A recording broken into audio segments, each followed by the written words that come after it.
Claro, el V8, ¿no? Es el V8, sí. Y Luismi, ¿no? Ahí al tan. Luis metería bloqueos y sube por una pared. Claro. De todas formas, falta, la han arreglado con respecto a cuando yo lo bajé, porque...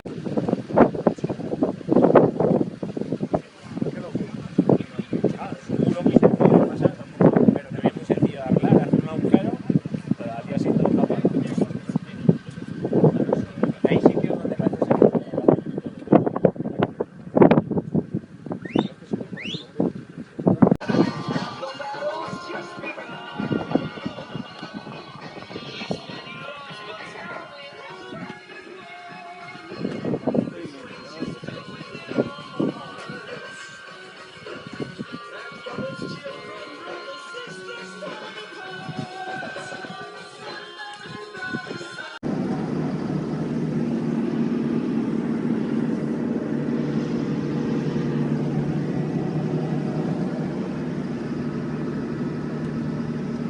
Qué puñetera pasada.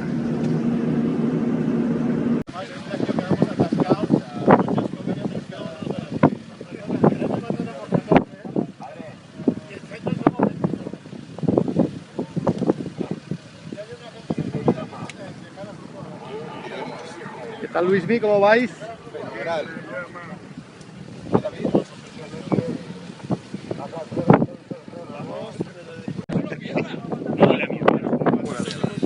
ni sabe a mierda, ¿no?